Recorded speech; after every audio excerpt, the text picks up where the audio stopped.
key cars, cars with the key to speed. Yo, look at that motherfucking security guard over there staring at her. Yeah, motherfucker ain't nothing but a punk-ass bitch. Pissing me off. I oughta bust a cap in his fat ass. Yo, white. Shut up! Why don't you shut up? I'm not talking to you. Tonight at 6, you're hearing from the passenger who recorded an off-duty constable now fired from his job. That constable confronted 2 Nordstrom Rack customers, calling them suspicious, but they claim that confrontation happened for no reason. Tonight at 6 o'clock, our own Steve Jefferson is at Nordstrom on East 82nd Street with even more surprising video in this case. Steve? The passenger and the driver posted that video saying they wanted people to know what happened to them here outside Nordstrom Rack. But there's other video they want you to see too. I got my rights to do anything I want to do. I'm a police officer. This heated exchange between off-duty Lawrence Township Constable Daryl Jones and 2 Nordstrom Rack customers cost Jones his badge. It happened as passenger Aaron Joseph and his cousin left the 82nd Street store.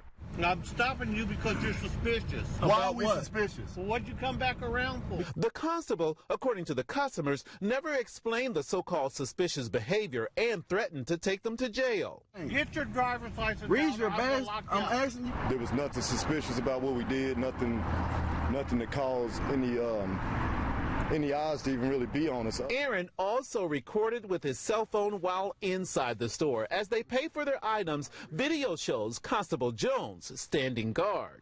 He followed us out of the store, and the video speaks for itself from that point.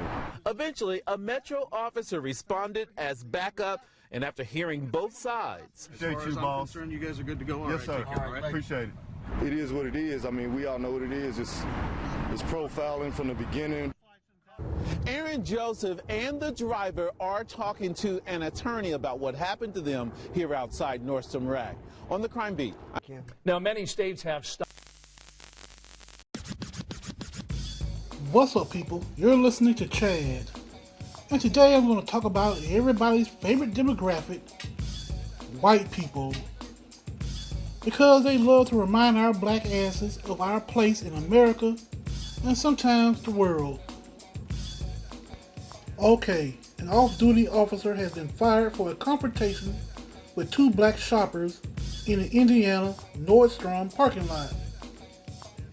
According to the 2 shoppers, Constable Daryl Jones approached them and demanded to see a driver's license. When the 2 men demanded to know why, Jones responded because they were behaving suspiciously inside the store where they just purchased some items. The thing about this Daryl Jones guy is that he's only a security guard. And most store security guards, as we know them, are only supposed to be a deterrent for any potential thefts and to report any suspicious activities. They're not supposed to engage in any physical confrontations. The fact that he's only an off-duty constable, and for those of you who never heard of the title constable, well, a constable is an officer of the law, just like a sheriff of a county.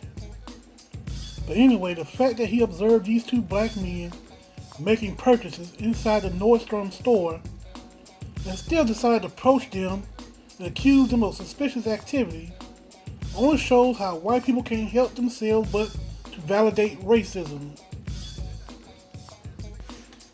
Which brings me to an observation that I want to point out, which really isn't something that's new to black people who have been living in white society for the last 500 years. What I'm pointing out here is how white people think that a gun gives them some kind of authority to demand compliance from black people they believe are threatening, suspicious, or trespassing on their property. See, whenever white people feel the need to confront black people, they're going to bring a gun. And they're going to make sure that you see that they have a gun in case you do something threatening. Because a rifle, a gun, or any other type of firearm gives white people the bravado to go up and confront black people they feel are violating the law or don't belong in a certain residential place. And that's because white people believe that it's their civic duty to keep an eye on black people who are deemed suspicious looking. They also believe that it's their neighborly duty to keep the niggas out of their neighborhoods, to protect their precious property value.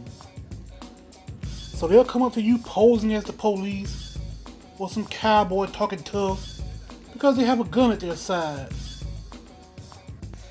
Oh, and don't be dressed in street attire if you have to conduct business in white neighborhoods. Because you know that white people be watching the 6 o'clock news, and they be watching rap videos too. Or their kids watch rap videos, so they're hip to what thugs, gangbangers, and drug dealers wear. And the attire that scares white people the most are white t-shirts, baseball caps worn sideways, skull caps, because every angry black man wears a skull cap, and bandanas. Wearing these particular items of clothing means that you're either over here to break into some hard-working white family's home, or you're over here to deflower someone's precious white daughter. So, it is not black people who perpetuate the myth of racism. No, it is not. It is white people who perpetuate it. When they call the police on black people for barbecuing at a park, selling bottled water on the sidewalk, or just for no good reason other than they don't belong here. If you ever become colorblind, white people will hear your eyes so you can see. Because let's not forget that white America is a gun culture. Matter of fact, one of their most famous songs is Praise the Lord and Pass the Ammunition. And despite the current year being 2019, we still have some white people who think that they're living in the 1950s. And that they can shoot any hapless black person for any reason and get away with it. Like Michael Dunn, the guy who shot 17-year-old Jordan Davis at a gas station over loud music. How many times our children have knocked on white people's doors and ended up with a gun pointed in their face? Just like when Jeffrey Ziegler shot at a teenager who was asking for directions. How many times our people sit up in a park for a family outing, and some white asshole who think they're some kind of cowboy comes along talking tough to them because they got a gun.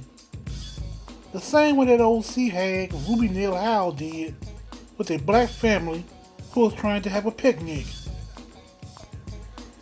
And how many times our people been shot dead by some stupid white person trying to take the law into their own hands when confronting black people like that stupid bitch Hannah Payne, who shot an elderly black man over a fender bender with another car because she thought he was going to hit and run. See people, this is why they don't want too many black people to have guns. And let me break it down for y'all here.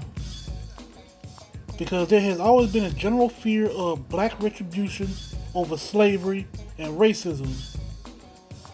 This is why white people keep a finger on the trigger when it comes to approaching black people. Because they know that guns beget guns, and white people will only get themselves shot trying to come at black folks who already don't like them. This is where the quote, "Honey ain't no fun when the rabbit got the gun," originated from. Anyway, you're listening to Chad, and like, share, and subscribe to help the channel grow. And I'm signing off this bitch.